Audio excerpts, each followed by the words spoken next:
ਸਤਿ ਸ਼੍ਰੀ ਅਕਾਲ ਜੀ ਸਾਰਿਆਂ ਨੂੰ।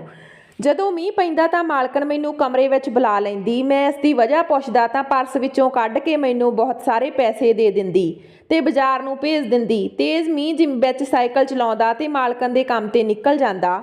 ਇੱਕ ਰਾਤ ਅਚਾਨਕ ਤੇਜ਼ ਮੀਂਹ ਸ਼ੁਰੂ ਹੋ ਗਿਆ। ਮਾਲਕਣ ਨੇ ਮੈਨੂੰ ਦੁੱਧ ਦਾ ਗਲਾਸ ਫੜਾ ਕੇ ਕਹਿਣ ਲੱਗੀ, ਚੱਲ ਸੌਂ ਜਾ। ਉਸ ਰਾਤ ਮੇਰੇ ਹੋਸ਼ ਉੱਡ ਗਏ। ਮਾਲਕਣ ਨੇ ਮੇਰੇ ਨਾਲ ਮੈਂ ਇੱਕ ਤੁਰਕੀ ਦੇ ਪਿੰਡ ਵਿੱਚ ਇੱਕ ਔਰਤ ਦੇ ਘਰ ਨੌਕਰੀ ਕਰਦਾ ਸੀ। ਮੇਰੀ ਮਾਲਕਣ ਦਾ ਪਿੰਡ ਵਿੱਚ ਬਹੁਤ ਵੱਡਾ ਘਰ ਸੀ। ਵਿਹੜਾ ਵੀ ਵੱਡਾ ਤੇ ਕੱਚਾ ਸੀ। ਮੈਂ ਸਾਈਕਲ ਤੇ ਹੀ ਮਾਲਕਣ ਦੇ ਸਾਰੇ ਕੰਮ ਕਰਦਾ ਸੀ। ਘਰ ਤੇ ਸਾਰੇ ਕੰਮ ਉਹ ਮੇਰੇ ਤੋਂ ਕਰਵਾਉਂਦੀ ਸੀ। ਬਾਜ਼ਾਰ ਵਿੱਚ ਸੌਦਾ ਲਿਆਉਣਾ ਜਾਂ ਕੋਈ ਹੋਰ ਜ਼ਰੂਰੀ ਵਸਤੂ ਲਿਆਉਣੀ ਮੇਰੀ ਜ਼ਿੰਮੇਵਾਰੀ ਸੀ। ਮੇਰੀ ਮਾਲਕਣ ਦੀ ਮੈਨੂੰ ਇੱਕ ਗੱਲ ਬਿਲਕੁਲ ਵੀ ਸਮਝ ਨਹੀਂ ਆਉਂਦੀ ਸੀ ਕਿ ਉਹ ਇਕੱਲੀ ਘਰ ਵਿੱਚ ਰਹਿੰਦੀ ਸੀ। ਰਾਤ ਦੇ 11 ਵਜੇ ਤੋਂ ਬਾਅਦ ਉਹ ਮੈਨੂੰ ਕਹਿੰਦੀ ਕਿ ਆਪਣੇ ਕਮਰੇ ਤੋਂ ਬਾਹਰ ਨਾ ਆਉਣਾ। ਇਹ ਗੱਲ ਉਸ ਦੀ ਮੈਨੂੰ ਹੈਰਾਨ ਕਰਦੀ ਸੀ। ਮੈਂ ਭਲਾ ਆਪਣੇ ਕਮਰੇ ਤੋਂ ਕਿਉਂ ਨਾ ਬਾਹਰ ਨਿਕਲਦਾ। ਖੈਰ ਮੈਂ ਕੀ ਕਰਨਾ ਸੀ। ਮੈਨੂੰ ਮਾਲਕਣ ਬਹੁਤ ਚੰਗੇ ਪੈਸੇ ਦੇ ਰਹੀ ਸੀ, ਇਸ ਲਈ ਮੈਂ ਮਾਲਕਣ ਦੀ ਕੋਈ ਵੀ ਗੱਲ ਟਾਲ ਮਟੋਲ ਨਹੀਂ ਕਰਦਾ ਸੀ। ਮੈਂ ਇੱਥੇ ਪੈਸੇ ਕਮਾਉਣ ਲਈ ਆਇਆ ਸੀ। ਮੇਰੀ ਮੰਗਣੀ ਆਪਣੇ ਚਾਚੇ ਦੇ ਸਾਲੇ ਦੀ ਬੇਟੀ ਨਾਲ ਹੋਈ ਸੀ। ਉਸਨੇ ਮੈਨੂੰ ਕਿਹਾ ਕਿ 2 ਸਾਲ ਦੇ ਅੰਦਰ ਅੰਦਰ ਜੇ ਤੂੰ 10 ਲੱਖ ਦੀ ਰਕਮ ਜਮ੍ਹਾਂ ਨਾ ਕੀਤੀ ਤਾਂ ਮੈਂ ਆਪਣੀ ਬੇਟੀ ਦਾ ਵਿਆਹ ਕਿਸੇ ਹੋਰ ਨਾਲ ਕਰਾ ਦੇਵਾਂਗੀ। ਕਿਉਂਕਿ ਮੈਂ ਸ਼ੁਰੂ ਤੋਂ ਹੀ ਮਸਤ ਮੌਲਾ ਖਿਆਲ ਦਾ ਇਨਸਾਨ ਸੀ। ਮਿਹਨਤ ਕਰਨ ਵਾਲਾ, ਕੰਮਾਂ ਵਿੱਚ ਮੇਰੀ ਜਾਨ ਨਿਕਲਦੀ ਸੀ। ਇਸ ਲਈ ਮਾਂ ਦੇ ਸਾਰੇ ਗਹਿਣੇ ਵੇਚ ਕੇ ਮੈਂ ਤੁਰਕੀ ਆ ਗਿਆ। ਥੋੜ੍ਹੇ ਜਿਹੇ ਕੰਮ ਦੇ ਵੀ ਚੰਗੇ ਪੈਸੇ ਮਿਲ ਜਾਂਦੇ ਸੀ। ਪਹਿਲਾਂ ਤਾਂ ਬੜੀ ਮੁਸ਼ਕਲ ਨਾਲ ਮੈਨੂੰ ਨੌਕਰੀ ਮਿਲੀ। ਪੈਸੇ ਵੀ ਘੱਟ ਸੀ, ਲੇਕਿਨ ਇਸ ਮਾਲਕਣ ਨੇ ਮੈਨੂੰ ਆਪਣੀ ਨੌਕਰੀ ਤੇ ਰੱਖ ਲਿਆ। ਨਾ ਤਾਂ ਮੈਂ ਪੜ੍ਹਿਆ ਲਿਖਿਆ ਸੀ ਤੇ ਨਾ ਹੀ ਮਿਹਨਤੀ, ਇਸ ਲਈ ਮੈਨੂੰ ਮਾਲਕਣ ਦਾ ਕੰਮ ਬਹੁਤ ਪਸੰਦ ਆਇਆ। ਘਰ ਦਾ ਥੋੜ੍ਹਾ ਜਿਹਾ ਕੰਮ ਕਰਨਾ ਹੁੰਦਾ ਸੀ ਤੇ ਬਾਜ਼ਾਰ ਦਾ ਇੱਕ ਅੱਧਾ ਚੱਕਰ ਲਗਾਉਣਾ ਸੀ। ਤਨਖਾਹ ਵੀ ਚੰਗੀ ਸੀ, ਪਰ ਮਾਲਕਣ ਦੀਆਂ ਕੁਝ ਗੱਲਾਂ ਮੈਨੂੰ ਅਜੀਬ ਲੱਗਦੀਆਂ ਸੀ। ਮਾਲਕਣ ਦਾ ਪਤੀ ਬਾਹਰ ਮੁਲਕ ਵਿੱਚ ਰਹਿੰਦਾ ਸੀ। ਮੈਂ ਪੁੱਛਿਆ ਕਿ ਉਹ ਵਾਪਸ ਕਦੋਂ ਆਉਣਗੇ। ਮਾਲਕਣ ਕਹਿਣ ਲੱਗੀ ਕਿ ਉਹ 5 ਸਾਲ ਤੱਕ ਵਾਪਸ ਨਹੀਂ ਆਉਣਗੇ। ਹੁਣੇ ਤਾਂ ਆਏ ਸੀ ਥੋੜ੍ਹੇ ਮਹੀਨੇ ਪਹਿਲਾਂ। ਮੈਂ ਚੁੱਪ ਹੋ ਗਿਆ। ਮੇਰੀ ਮਾਲਕਣ ਦੀ ਉਮਰ ਜ਼ਿਆਦਾ ਨਹੀਂ ਸੀ, ਬਸ 35 ਸਾਲ ਦੇ ਲਗਭਗ ਸੀ, ਪਰ ਮੈਨੂੰ ਕਦੇ-ਕਦੇ ਉਹ ਅਜੀਬ ਜਿਹੀ ਲੱਗਦੀ ਸੀ। ਰਾਤ ਦੇ 11 ਵਜੇ ਜਦੋਂ ਮੈਂ ਆਪਣੇ ਕੁਆਟਰ ਵਿੱਚ ਚਲਾ ਜਾਂਦਾ ਤਾਂ ਉਹ ਮੈਨੂੰ ਬਾਹਰੋਂ ਜਿੰਦਰਾ ਲਗਾ ਦਿੰਦੀ। ਮੈਨੂੰ ਬੜੀ ਹੈਰਾਨੀ ਹੁੰਦੀ, ਇਹ ਮੇਰੇ ਕੁਆਟਰ ਨੂੰ ਜਿੰਦਰਾ ਕਿਉਂ ਲਗਾਉਂਦੀ ਆ। ਫਿਰ ਮੈਨੂੰ ਖਿਆਲ ਆਉਂਦਾ ਕਿ ਸ਼ਾਇਦ ਉਹਨਾਂ ਨੂੰ ਡਰ ਹੋਵੇ ਕਿ ਉਹ ਇਕੱਲੀ ਹੁੰਦੀ ਆ, ਇਸ ਲਈ ਮੈਨੂੰ ਆਪਣੇ ਆਪ ਤੋਂ ਸੁਰੱਖਿਅਤ ਰੱਖਣ ਲਈ ਉਹ ਜਿੰਦਰਾ ਲਾ ਦਿੰਦੀ ਹੋਵੇਗੀ। ਲੇਕਿਨ ਇੱਕ ਦਿਨ ਤਾਂ ਸ਼ਾਮ ਨੂੰ ਹੀ ਮੇਰੀ ਮਾਲਕਣ ਨੇ ਮੈਨੂੰ ਕਮਰੇ ਵਿੱਚ ਜਾਣ ਲਈ ਕਿਹਾ। ਮੈਂ ਜਦੋਂ ਮਾਲਕਣ ਨੂੰ ਇਸ ਦੀ ਵਜ੍ਹਾ ਪੁੱਛੀ ਤਾਂ ਮਾਲਕਣ ਦਾ ਰੰਗ ਉੱਡ ਚੁੱਕਿਆ ਸੀ। ਕਹਿਣ ਲੱਗੀ, ਦੇਖ ਨਹੀਂ ਰਿਹਾ ਅਸਮਾਨ ਵਿੱਚ ਕਾਲੇ ਬੱਦਲ ਕਿੰਨੇ ਗਹਿਰੇ ਹੋ ਚੁੱਕੇ ਆ। ਮੈਂ ਵਿਹੜੇ ਵਿੱਚ ਇੱਕ ਪਾਸੇ ਖੜੇ ਹੋ ਕੇ ਅਸਮਾਨ ਵੱਲ ਦੇਖਿਆ ਤਾਂ ਬੱਦਲ ਵਾਕਈ ਗਹਿਰੇ ਹੋ ਰਹੇ ਸੀ। ਇਸ ਵਿੱਚ ਮੇਰਾ ਆਪਣੇ ਕਮਰੇ ਵਿੱਚ ਜਾਣ ਦਾ ਭਲਾ ਕੀ ਕਾਰਨ ਸੀ। ਮੈਂ ਮਾਲਕਣ ਨੂੰ ਕਿਹਾ ਕਿ ਇਸ ਨਾਲ ਕੀ ਫਰਕ ਪੈਂਦਾ। ਮੈਂ ਕਿਹਾ, ਜਦੋਂ ਮੀਂਹ ਆ ਜਾਵੇਗਾ ਤਾਂ ਮੈਂ ਕਮਰੇ 'ਚ ਚਲਾ ਜਾਵਾਂਗਾ। ਮੇਰੀ ਗੱਲ ਸੁਣ ਕੇ ਉਹ ਚੁੱਪ ਹੋ ਗਈ, ਲੇਕਿਨ ਬਹੁਤ ਪਰੇਸ਼ਾਨ ਸੀ। ਬਾਰ-ਬਾਰ ਅਸਮਾਨ ਨੂੰ ਦੇਖ ਰਹੀ ਸੀ, ਨਾਲ ਹੀ ਨਾਲ ਚੱਕਰ ਵੀ ਕੱਢ ਰਹੀ ਸੀ, ਆਪਣੇ ਉਂਗਲਾਂ ਤੇ ਪਟਾਕੇ ਪਾ ਰਹੀ ਸੀ। ਮੈਨੂੰ ਆਪਣੀ ਮਾਲਕਣ ਦੀ ਪਰੇਸ਼ਾਨੀ ਸਮਝ ਨਹੀਂ ਆ ਰਹੀ ਸੀ। ਆਖਰ ਉਸ ਦਾ ਮੀਂਹ ਨਾਲ ਕੀ ਮਸਲਾ ਸੀ। ਮੈਨੂੰ ਉਸ ਦੀ ਪਰੇਸ਼ਾਨੀ ਨਾਲ ਕੀ ਮਤਲਬ ਸੀ। ਕੁਝ ਦੇਰ ਬਾਅਦ ਮੀਂਹ ਸ਼ੁਰੂ ਹੋ ਗਿਆ ਤੇ ਫਿਰ ਮੀਂਹ ਦੀ ਰਫ਼ਤਾਰ ਤੇਜ਼ ਹੋਣ ਲੱਗੀ। ਜਿਵੇਂ-ਜਿਵੇਂ ਮੀਂਹ ਤੇਜ਼ ਹੋ ਰਿਹਾ ਸੀ, ਮਾਲਕਣ ਦਾ ਰੰਗ ਪੀਲਾ ਪੈ ਰਿਹਾ ਸੀ। ਮੈਂ ਬਹੁਤ ਪਰੇਸ਼ਾਨ ਸੀ। ਇਸ ਟਾਈਮ ਮੈਨੂੰ ਕੋਈ ਵੀ ਜ਼ਰੂਰੀ ਕੰਮ ਨਹੀਂ ਸੀ। ਮੈਂ ਸੋਚਿਆ ਕਿ ਚੱਲ ਮੀਂਹ ਦੇ ਪਾਣੀ ਨਾਲ ਨਹਾ ਲਊਂਗਾ। ਜਿਵੇਂ ਹੀ ਮੈਂ ਬਾਹਰ ਇੱਕ ਕੋਨੇ ਵਿੱਚ ਨਹਾਉਣ ਲਈ ਖੜਾ ਹੋਇਆ ਤਾਂ ਮੇਰੀ ਮਾਲਕਣ ਮੈਨੂੰ ਕਹਿਣ ਲੱਗੀ ਕਿ ਤੂੰ ਇੱਥੇ ਖੜਾ ਕੀ ਕਰਦਾ। ਮੈਂ ਕਿਹਾ, ਮਾਲਕਣ ਮੀਂਹ ਪੈ ਰਿਹਾ ਤੇ ਮੀਂਹ ਵਿੱਚ ਹੁਣ ਹਰ ਕੋਈ ਹੀ ਨਹਾਉਂਦਾ। ਜੇ ਤੁਹਾਨੂੰ ਡਰ ਲੱਗਦਾ ਤਾਂ ਤੁਸੀਂ ਆਪਣੇ ਕਮਰੇ ਵਿੱਚ ਚਲੇ ਜਾਓ। ਮਾਲਕਣ ਕਹਿਣ ਲੱਗੀ ਕਿ ਇੱਧਰ ਆ। ਉਹਨਾਂ ਨੇ ਮੈਨੂੰ ਆਪਣੇ ਕਮਰੇ ਦੇ ਵੱਲ ਜਾਣ ਦਾ ਇਸ਼ਾਰਾ ਕੀਤਾ। ਇਹ ਗੱਲ ਮੇਰੇ ਲਈ ਕਾਫੀ ਹੈਰਾਨ ਕਰਨ ਵਾਲੀ ਸੀ, ਕਿਉਂਕਿ ਜਦੋਂ ਮੈਂ ਉਹਨਾਂ ਦੇ ਘਰ ਦਾ ਕੰਮ ਕਰ ਰਿਹਾ ਸੀ ਤਾਂ ਉਹਨਾਂ ਨੇ ਕਿਤੇ ਵੀ ਮੈਨੂੰ ਆਪਣੇ ਕਮਰੇ ਵਿੱਚ ਜਾਣ ਨਹੀਂ ਦਿੱਤਾ ਸੀ। ਮੈਂ ਹੌਲੀ-ਹੌਲੀ ਚੱਲਦਾ ਹੋਇਆ ਮਾਲਕਣ ਦੇ ਕਮਰੇ ਵੱਲ ਵੱਧ ਗਿਆ। ਉਸਨੇ ਆਪਣੀ ਅਲਮਾਰੀ ਵਿੱਚੋਂ ਪੈਸੇ ਕੱਢ ਕੇ ਮੈਨੂੰ ਦੇਣ ਲੱਗੀ ਤੇ ਕਹਿਣ ਲੱਗੀ ਕਿ ਜਾ ਘਰ ਦਾ ਸਮਾਨ ਲੈ ਕੇ ਆ। ਮੈਂ ਕਿਹਾ ਕਿ ਉਹ ਤਾਂ ਮੈਂ ਸਵੇਰੇ ਹੀ ਲੈ ਆਇਆ ਸੀ। ਮੈਂ ਹਰ ਚੀਜ਼ ਪਹਿਲਾਂ ਹੀ ਲਿਆ ਕੇ ਰੱਖੀ ਆ। ਕੋਈ ਵੀ ਇਹੋ ਜਿਹੀ ਚੀਜ਼ ਨਹੀਂ ਜਿਸ ਦੀ ਕਮੀ ਹੋਵੇ। ਮੈਂ ਹੁਣ ਕੀ ਲੈ ਕੇ ਆਵਾਂ। ਮਾਲਕਣ ਕਹਿਣ ਲੱਗੀ ਕਿ ਅਜਿਹਾ ਕਰ, 1 ਹਫ਼ਤੇ ਦਾ ਰਾਸ਼ਨ ਲੈ ਆ। ਮੈਂ ਕਿਹਾ, ਇੰਨੇ ਮੀਂਹ ਵਿੱਚ ਉਹ ਰਾਸ਼ਨ ਦਾ ਸਮਾਨ ਭਿੱਜ ਜਾਵੇਗਾ। ਉਹ ਕਹਿਣ ਲੱਗੀ, ਮੇਰੇ ਪੈਸਿਆਂ ਦਾ ਸਮਾਨ ਹੀ ਭਿੱਜੇਗਾ, ਤੂੰ ਫਿਕਰ ਨਾ ਕਰ, ਤੂੰ ਬਸ ਜਾ ਇੰਨੇ ਤੂਫਾਨੀ ਮੀਂਹ ਵਿੱਚ। ਉਹ ਮੈਨੂੰ ਰਾਸ਼ਨ ਲਿਆਉਣ ਲਈ ਕਹਿ ਰਹੀ ਸੀ, ਜਿਸ ਵਿੱਚ ਦਾਲ, ਚਾਵਲ, ਆਟਾ ਸਭ ਕੁਝ ਬਰਬਾਦ ਹੋ ਜਾਂਦਾ। ਮੈਂ ਕਿਹਾ, ਮਾਲਕਣ ਤੁਹਾਡੇ ਪੂਰੇ ਸਮਾਨ ਦਾ ਬੇੜਾ ਗਰਕ ਹੋ ਜਾਵੇਗਾ। ਇੰਨੀ ਤੇਜ਼ ਮੀਂਹ 'ਚ ਸਾਰਾ ਕੁਝ ਖਰਾਬ ਹੋ ਜਾਵੇਗਾ। ਉਹਨਾਂ ਨੇ ਮੈਨੂੰ ਇੱਕ ਪਲਾਸਟਿਕ ਦਾ ਮਜ਼ਬੂਤ ਲਿਫਾਫਾ ਦਿੱਤਾ ਤੇ ਕਹਿਣ ਲੱਗੀ ਕਿ ਇਹ ਫੜ, ਇਸ ਵਿੱਚ ਰਾਸ਼ਨ ਦਾ ਸਮਾਨ ਪਾ ਲਵੀਂ ਤੇ ਜਲਦੀ ਨਾਲ ਨਿਕਲ ਜਾ। ਮੇਰੇ ਘਰ ਤੋਂ 2 ਘੰਟਿਆਂ ਤੋਂ ਪਹਿਲਾਂ ਵਾਪਸ ਨਾ ਆਵੀਂ। ਪਤਾ ਨਹੀਂ ਮੈਨੂੰ ਅਹਿਸਾਸ ਕਿਉਂ ਹੋ ਰਿਹਾ ਸੀ ਕਿ ਮਾਲਕਣ ਮੈਨੂੰ ਘਰ ਵਿੱਚੋਂ ਬਾਹਰ ਕੱਢਣਾ ਚਾਹੁੰਦੀ ਸੀ। ਮੈਂ ਬਹੁਤ ਹੈਰਾਨ ਸੀ। ਮੈਂ ਪੈਸੇ ਫੜ ਲਏ ਤੇ ਜੇਬ ਵਿੱਚ ਪਾ ਲਏ ਤੇ ਬਾਹਰ ਚਲਾ ਗਿਆ। ਮੈਂ ਤਾਂ ਵੈਸੇ ਹੀ ਮੀਂਹ ਦਾ ਸ਼ੌਕੀਨ ਸੀ, ਇਸ ਲਈ ਸਾਈਕਲ ਤੇ ਬੈਠ ਕੇ ਮੀਂਹ ਦਾ ਮਜ਼ਾ ਲੈ ਰਿਹਾ ਸੀ ਤੇ ਰਾਸ਼ਨ ਦੀ ਦੁਕਾਨ ਤੇ ਪਹੁੰਚ ਗਿਆ। ਰਾਸ਼ਨ ਵਾਲੇ ਨੂੰ ਪੈਸੇ ਫੜਾਏ ਤੇ ਕਿਹਾ ਦਾਲ ਚਾਵਲ ਆਟਾ ਜੋ ਕੁਝ ਵੀ ਆ ਉਹ ਸਭ ਦੇ ਦਿਓ। ਤੁਸੀਂ ਜਦੋਂ ਤੱਕ ਸਮਾਨ ਪੂਰਾ ਕਰਦੇ ਹੋ ਮੈਂ ਆਉਣਾ। ਮੈਨੂੰ ਕੋਈ ਜਲਦੀ ਨਹੀਂ, ਚਾਹੇ ਤੁਸੀਂ 2 ਘੰਟੇ ਲਾ ਕੇ ਸਮਾਨ ਪੈਕ ਕਰ ਦੇਣਾ। ਮੇਰੀ ਗੱਲ ਸੁਣ ਕੇ ਉਹ ਹੈਰਾਨੀ ਨਾਲ ਮੈਨੂੰ ਦੇਖਣ ਲੱਗਿਆ ਤੇ ਮੈਂ ਮੀਂਹ ਵੱਲ ਨਹਾਉਂਦੇ ਹੋਏ ਬੱਚਿਆਂ ਵੱਲ ਨਾਲ ਮਿਲ ਕੇ ਆਪ ਵੀ ਨਹਾਉਣ ਲੱਗ ਗਿਆ। ਹਾਲਾਂਕਿ ਮੇਰੀ ਉਮਰ 20-22 ਸਾਲ ਦੀ ਸੀ, ਲੇਕਿਨ ਮੀਂਹ ਵਿੱਚ ਨਹਾਉਣ ਦਾ ਮੈਨੂੰ ਬੜਾ ਸ਼ੌਂਕ ਸੀ। ਗਲੀ ਵਿੱਚ ਬੱਚੇ ਨਹਾ ਰਹੇ ਸੀ ਤੇ ਨਾਲ ਹੀ ਨਾਲ ਫੁੱਟਬਾਲ ਖੇਡ ਰਹੇ ਸੀ। ਮੈਂ ਵੀ ਉਹਨਾਂ ਦੇ ਨਾਲ ਹੀ ਫੁੱਟਬਾਲ ਖੇਡਣ ਲੱਗ ਪਿਆ। ਪੂਰੇ 2-2.5 ਘੰਟੇ ਬਾਅਦ ਜਦੋਂ ਮੀਂਹ ਕਾਫੀ ਹੱਦ ਤੱਕ ਘਟ ਗਿਆ ਤਾਂ ਮੈਂ ਸਮਾਨ ਲੈ ਕੇ ਘਰ ਵਾਪਸ ਆ ਗਿਆ। ਸਮਾਨ ਤਾਂ ਬਚ ਗਿਆ, ਲੇਕਿਨ ਜਦੋਂ ਤੱਕ ਘਰ ਪਹੁੰਚਿਆ ਤਾਂ ਸਾਹਮਣੇ ਦਾ ਮੰਜ਼ਰ ਦੇਖ ਕੇ ਮੈਂ ਬਹੁਤ ਪਰੇਸ਼ਾਨ ਹੋ ਗਿਆ। ਮਾਲਕਣ ਵਿਹੜੇ ਵਿੱਚ ਬੈਠੀ ਰੋ ਰਹੀ ਸੀ। ਮੈਨੂੰ ਤਾਂ ਉਹਦੇ ਰੋਣ ਦੀ ਵਜ੍ਹਾ ਸਮਝ ਨਹੀਂ ਆ ਰਹੀ ਸੀ। ਜਦੋਂ ਮੈਂ ਘਰ ਦੇ ਅੰਦਰ ਦਾਖਲ ਹੋਇਆ ਤਾਂ ਮਾਲਕਣ ਨੇ ਮੈਨੂੰ ਦੇਖ ਲਿਆ ਤੇ ਜਲਦੀ ਨਾਲ ਆਪਣੀਆਂ ਅੱਖਾਂ ਸਾਫ਼ ਕਰਨ ਲੱਗੀ। ਮੈਂ ਉਸ ਦੇ ਵੱਲ ਦੇਖਿਆ, ਉਸ ਦੀਆਂ ਅੱਖਾਂ ਸੁੱਜੀਆਂ ਹੋਈਆਂ ਸੀ, ਜਿਵੇਂ ਉਹ ਪਿਛਲੇ 2 ਘੰਟਿਆਂ ਤੋਂ ਬਸ ਰੋਈ ਜਾ ਰਹੀ ਸੀ। ਮੈਂ ਵੀ ਪਰੇਸ਼ਾਨ ਹੋ ਗਿਆ। ਮੈਂ ਕਿਹਾ ਮਾਲਕਣ ਸਭ ਠੀਕ ਤਾਂ ਹੈ? ਕਹਿਣ ਲੱਗੀ ਹਾਂ ਸਾਰਾ ਕੁਝ ਠੀਕ ਆ, ਇਹ ਸਮਾਨ ਰਸੋਈ ਵਿੱਚ ਰੱਖ ਦੇ। ਮੈਂ ਖਾਣਾ ਬਣਾ ਦਿੱਤਾ, ਉਹ ਰਸੋਈ ਵਿੱਚ ਹੀ ਰੱਖਿਆ, ਤੂੰ ਵੀ ਖਾਣਾ ਖਾ ਲੈ। ਇਹ ਕਹਿ ਕੇ ਉਹ ਆਪਣੇ ਕਮਰੇ ਵਿੱਚ ਜਾ ਕੇ ਬੰਦ ਹੋ ਗਈ। ਮੈਨੂੰ ਬੜੀ ਹੈਰਾਨੀ ਹੋਈ। ਮੇਰੀ ਮਾਲਕਣ ਵੀ ਅਜੀਬ ਸੀ। ਨਾ ਤਾਂ ਉਹ ਕਿਸੇ ਦੇ ਘਰ ਜਾਂਦੀ ਸੀ ਤੇ ਨਾ ਹੀ ਕਿਸੇ ਨੂੰ ਮਿਲਦੀ ਜੁਲਦੀ ਸੀ, ਨਾ ਹੀ ਕਿਸੇ ਮੁਹੱਲੇ ਦੀਆਂ ਔਰਤਾਂ ਨੂੰ ਆਪਣੇ ਘਰ ਆਉਣ ਦਿੰਦੀ ਸੀ। ਉਹਦਾ ਪਤੀ ਵੈਸੇ ਹੀ ਬਾਹਰਲੇ ਮੁਲਕ ਵਿੱਚ ਰਹਿੰਦਾ ਸੀ। ਮੈਨੂੰ ਤਾਂ ਸਮਝ ਨਹੀਂ ਆ ਰਹੀ ਸੀ ਕਿ ਮਾਲਕਣ ਇਕੱਲੀ ਘਰ ਵਿੱਚ ਰਹਿ ਕੇ ਬੋਰ ਨਹੀਂ ਹੁੰਦੀ। ਇਹਨਾਂ ਨੂੰ ਤਾਂ ਚਾਹੀਦਾ ਸੀ ਕਿ ਆਂਢ ਗੁਆਂਢ ਦੇ ਲੋਕਾਂ ਨਾਲ ਦੋਸਤੀ ਵਧਾਵੇ, ਸਾਰੇ ਲੋਕਾਂ ਨਾਲ ਮਿਲ ਜੁਲ ਕੇ ਰਵੇ, ਲੇਕਿਨ ਨਹੀਂ, ਕੋਈ ਵੀ ਮਾਲਕਣ ਦੇ ਘਰ ਨਹੀਂ ਆਉਂਦਾ ਸੀ ਤੇ ਜੇ ਕੋਈ ਗਲਤੀ ਨਾਲ ਉਹਨਾਂ ਦੇ ਘਰ ਆ ਵੀ ਜਾਂਦਾ ਤਾਂ ਮਾਲਕਣ ਉਸ ਦਾ ਇੰਨਾ ਅਪਮਾਨ ਕਰਦੀ ਕਿ ਦੁਬਾਰਾ ਉਹ ਉੱਥੇ ਆਉਣ ਦਾ ਨਾਮ ਨਹੀਂ ਲੈਂਦਾ ਸੀ।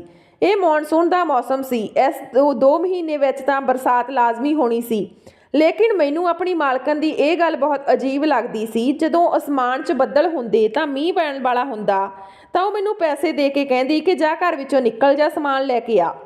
ਕਦੇ ਕਹਿੰਦੀ ਇੱਥੋਂ ਸਮਾਨ ਲੈ ਕੇ ਆਉਣਾ ਤੇ ਕਦੇ ਕਹਿੰਦੀ ਉੱਥੋਂ। ਇੱਥੇ ਕਦੇ ਬਾਜ਼ਾਰ ਤੋਂ ਕੁਝ ਮੰਗਵਾਉਂਦੀ ਤੇ ਕਦੇ ਉਹ ਮੈਨੂੰ ਇਹੋ ਜਿਹੀ ਜਗ੍ਹਾ ਦੱਸਦੀ ਜੋ ਉੱਥੋਂ ਬਹੁਤ ਦੂਰ ਹੁੰਦੀ, ਜਿੱਥੇ ਵਾਪਸ ਆਉਣ ਵਿੱਚ ਮੈਨੂੰ 2 ਤੋਂ 3 ਘੰਟੇ ਲੱਗ ਜਾਂਦੇ। ਜਦੋਂ ਮੈਂ ਘਰ ਆਉਂਦਾ ਤਾਂ ਉਹ ਰੋ ਰਹੀ ਹੁੰਦੀ। ਨਾ ਹੀ ਮੈਨੂੰ ਉਹਨਾਂ ਦੀ ਰੋਣ ਦੀ ਵਜ੍ਹਾ ਸਮਝ ਆਉਂਦੀ ਤੇ ਨਾ ਹੀ ਮੀਂਹ ਵਿੱਚ ਮੈਨੂੰ ਬਾਹਰ ਭੇਜਣ ਦੀ। ਹਰ ਰੋਜ਼ ਮੇਰੀ ਮੀਂਹ ਵਿੱਚ ਜਾਣ ਨਾਲ ਤਬੀਅਤ ਖਰਾਬ ਹੋਣ ਲੱਗੀ। ਅੱਜ ਸਵੇਰ ਤੋਂ ਮੈਨੂੰ ਛਿੱਕਾਂ ਆ ਰਹੀਆਂ ਸੀ ਤੇ ਬੁਖਾਰ ਵੀ ਬਹੁਤ ਤੇਜ਼ ਹੋ ਰਿਹਾ ਸੀ। ਜਦੋਂ ਅੱਜ ਵੀ ਮੀਂਹ ਪੈਣ ਲੱਗਿਆ ਤਾਂ ਮਾਲਕਣ ਕਹਿੰਦੀ ਜਾ ਬਾਜ਼ਾਰ ਵਿੱਚੋਂ ਸਮਾਨ ਲੈ ਕੇ ਆ। ਮੈਂ ਕਿਹਾ ਮਾਲਕਣ ਮੈਂ ਨਹੀਂ ਜਾ ਸਕਦਾ, ਮੈਨੂੰ ਵੈਸੇ ਵੀ ਬੁਖਾਰ ਬਹੁਤ ਸੀ। ਘਰ ਵਿੱਚ ਬਹੁਤ ਹੀ ਜ਼ਿਆਦਾ ਰਾਸ਼ਨ ਪਿਆ ਸੀ। ਮਹੀਨੇ ਤੱਕ ਵੀ ਜੇ ਕੋਈ ਰਾਸ਼ਨ ਨਾ ਲੈ ਕੇ ਆਵੇ ਤਾਂ ਵੀ ਕੋਈ ਜ਼ਰੂਰਤ ਨਹੀਂ ਪੈਣੀ ਸੀ। ਮੇਰੀ ਗੱਲ ਸੁਣ ਕੇ ਉਹ ਪਰੇਸ਼ਾਨ ਹੋ ਗਈ। ਮੇਰੀਆਂ ਅੱਖਾਂ ਦੇ ਚਿਹਰੇ ਨੂੰ ਦੇਖ ਕੇ ਕਹਿਣ ਲੱਗੀ, ਅਜਿਹਾ ਕਰ, ਤੂੰ ਗਰਮ ਦੁੱਧ ਪੀ ਲਾ ਜਿਹੜਾ ਮੈਂ ਤੈਨੂੰ ਦਿੰਨੀ ਆ ਤੇ ਨਾਲ ਹੀ ਬੁਖਾਰ ਦੀ ਗੋਲੀ ਖਾ ਲੈ ਤੇ ਆਰਾਮ ਕਰ। ਮੈਨੂੰ ਬੜੀ ਹੈਰਾਨੀ ਹੋਈ ਕਿ ਇਹੋ ਜਿਹੀ ਮਿਹਰਬਾਨੀ ਤਾਂ ਪਹਿਲਾਂ ਮਾਲਕਣ ਨੇ ਕਦੇ ਵੀ ਮੇਰੇ ਤੇ ਨਹੀਂ ਕੀਤੀ। ਉਹ ਤਾਂ ਸਿਰਫ ਮੈਨੂੰ ਇੱਕ ਕੱਪ ਚਾਹ ਦਾ ਦਿੰਦੀ ਸੀ, ਉਸ ਵਿੱਚ ਵੀ ਦੁੱਧ ਨਾਲੋਂ ਜ਼ਿਆਦਾ ਪਾਣੀ ਹੁੰਦਾ ਸੀ। ਹੁਣ ਦੁੱਧ ਦਾ ਪੂਰਾ ਗਲਾਸ। ਮਾਲਕਣ ਨੇ ਮੈਨੂੰ ਦੁੱਧ ਦੇ ਨਾਲ ਬੁਖਾਰ ਦੀ ਗੋਲੀ ਦੇ ਦਿੱਤੀ, ਨਾਲ ਹੀ ਇੱਕ ਹੋਰ ਦਵਾਈ ਦਿੱਤੀ, ਸ਼ਾਇਦ ਉਹ ਨੀਂਦ ਦੀ ਗੋਲੀ ਸੀ। ਜਿਵੇਂ ਹੀ ਮੈਂ ਦੁੱਧ ਦੇ ਨਾਲ ਦਵਾਈ ਖਾ ਲਈ ਤਾਂ ਮੈਨੂੰ ਕਹਿਣ ਲੱਗੀ ਅਜਿਹਾ ਕਰ, ਮੇਰੇ ਨਾਲ ਮੇਰੇ ਕਮਰੇ ਵਿੱਚ ਜਾ ਕੇ ਪੈ ਜਾ। ਇਹ ਸੁਣ ਕੇ ਮੈਂ ਪੂਰੀ ਤਰ੍ਹਾਂ ਹੈਰਾਨ ਹੋ ਗਿਆ। ਮੈਂ ਕਿਹਾ ਮਾਲਕਣ ਤੁਸੀਂ ਕੀ ਕਹਿ ਰਹੇ ਹੋ, ਮੈਂ ਤੁਹਾਡੇ ਕਮਰੇ ਵਿੱਚ ਕਿਵੇਂ ਜਾ ਸਕਦਾ? ਤਾਂ ਕਹਿਣ ਲੱਗੀ ਮੀਂਹ ਵਾਲਾ ਮੌਸਮ ਆ, ਬਹੁਤ ਠੰਡਾ ਹੋ ਗਿਆ ਤੇ ਕਮਰੇ ਦੀ ਛੱਤ ਚੋਂਦੀ ਰਹਿੰਦੀ ਆ। ਜੇ ਤੂੰ ਹੋਰ ਜ਼ਿਆਦਾ ਤੈਨੂੰ ਬੁਖਾਰ ਹੋ ਗਿਆ ਤਾਂ ਤੈਨੂੰ ਕੌਣ ਸੰਭਾਲੇਗਾ? ਮੈਂ ਤੇਰੇ ਇੰਨੇ ਨਖਰੇ ਬਰਦਾਸ਼ਤ ਨਹੀਂ ਕਰ ਸਕਦੀ, ਇਸ ਲਈ ਤੂੰ ਮੇਰੇ ਕਮਰੇ ਵਿੱਚ ਜਾ ਕੇ ਸੌਂ ਜਾ। ਘਰ ਵਿੱਚ ਹੋਰ ਵੀ ਕਮਰੇ ਸੀ, ਮੈਂ ਉੱਥੇ ਪੈ ਜਾਵਾਂਗੀ।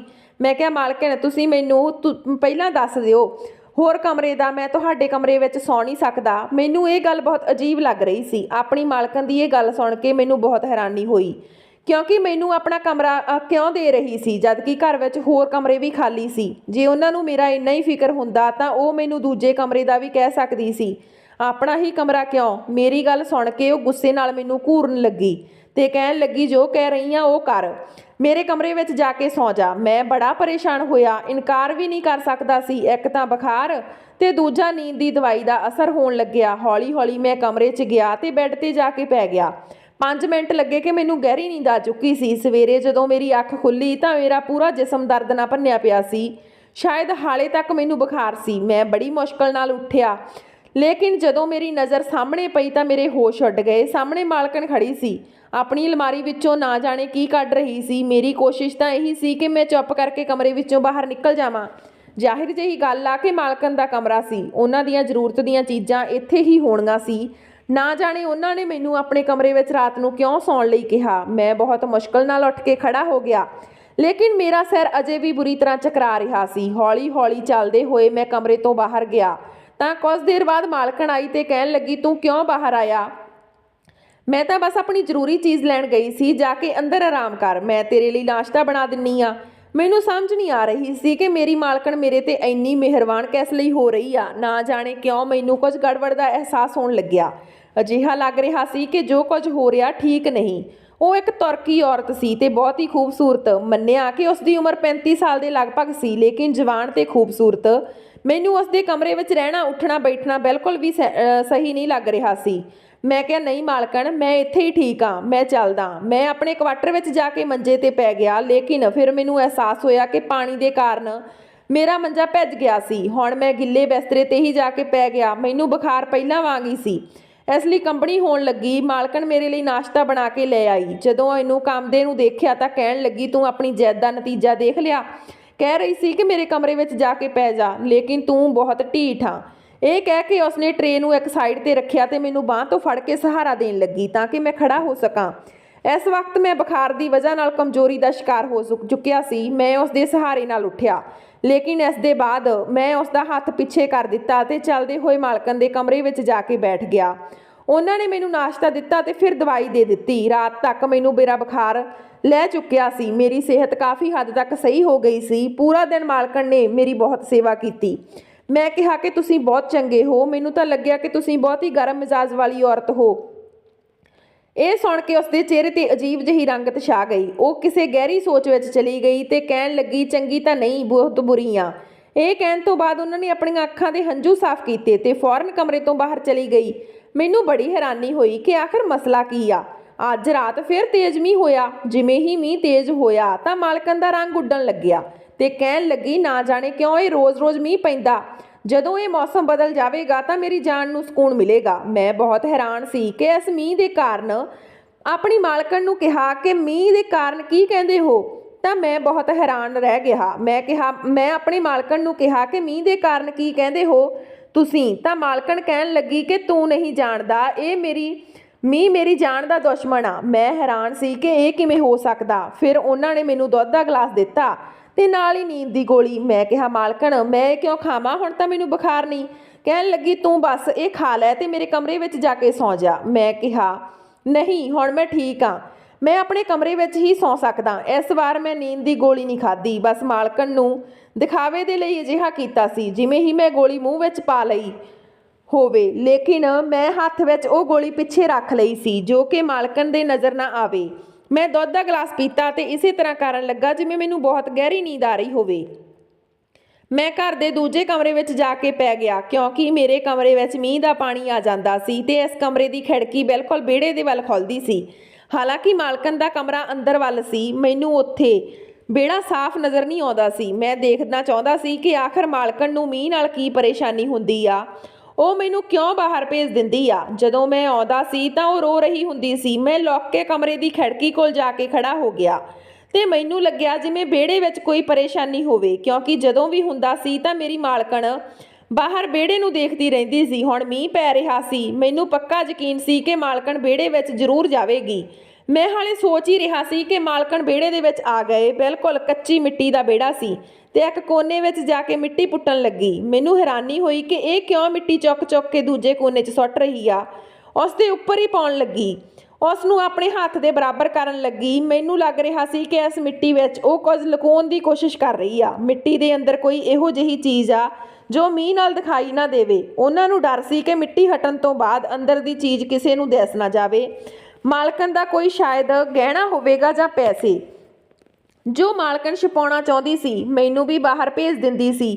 ਮੈਨੂੰ ਯਾਦ ਆਉਣ ਲੱਗਿਆ ਕਿ ਜਦੋਂ ਮੈਂ ਬਾਹਰ ਤੋਂ ਘਰ ਆਉਂਦਾ ਸੀ ਤਾਂ ਮਾਲਕਣ ਦੇ ਕੱਪੜਿਆਂ 'ਤੇ ਮਿੱਟੀ ਲੱਗੀ ਹੁੰਦੀ ਸੀ। ਉਹ ਰੋ ਰਹੀ ਹੁੰਦੀ ਸੀ, ਇੱਕ ਕੋਨੇ 'ਚੋਂ ਮਿੱਟੀ ਇਕੱਠੀ ਕਰ ਰਹੀ ਹੁੰਦੀ ਸੀ। ਉਸ ਦਾ ਪੂਰਾ ਹਿੱਸਾ ਮਿੱਟੀ ਨਾਲ ਢਕਿਆ ਹੋਇਆ ਹੁੰਦਾ ਸੀ। ਪਹਿਲਾਂ ਤਾਂ ਮੈਂ ਇਸ ਗੱਲ 'ਤੇ ਧਿਆਨ ਨਹੀਂ ਦਿੱਤਾ, ਲੇਕਿਨ ਅੱਜ ਮੈਨੂੰ ਕੋਈ ਯਾਦ ਆ ਰਿਹਾ ਸੀ।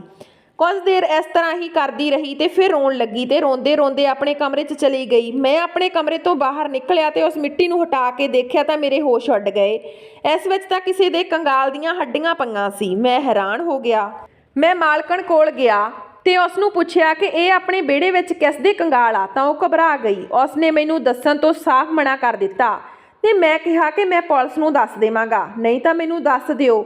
ਤਾਂ ਮਾਲਕਣ ਨੇ ਉਸ ਰਾਜ਼ ਮੈਨੂੰ ਦੱਸਿਆ ਜਿਸ ਨੂੰ ਸੁਣ ਕੇ ਮੇਰੇ ਹੋਸ਼ ਉੱਡ ਗਏ।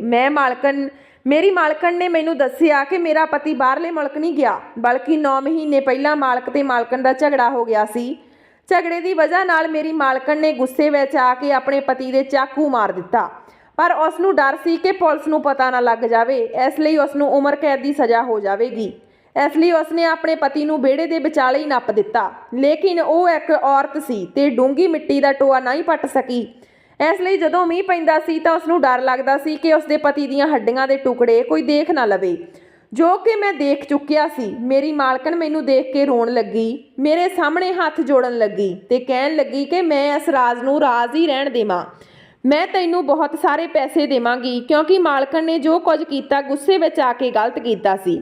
ਉਹ ਇਸ 'ਤੇ ਬਹੁਤ ਪਛਤਾਉਂਦੀ ਸੀ। ਇਸ ਲਈ ਕਹਿੰਦੇ ਆ ਕਿ ਗੁੱਸਾ ਜਾਨ ਦਾ ਦੁਸ਼ਮਣ ਹੁੰਦਾ। ਗੁੱਸੇ ਵਿੱਚ ਕਦੇ ਵੀ ਕੋਈ ਫੈਸਲਾ ਨਹੀਂ ਲੈਣਾ ਚਾਹੀਦਾ ਜਿਸ 'ਤੇ ਸਾਨੂੰ ਪਛਤਾਉਣਾ ਪਵੇ।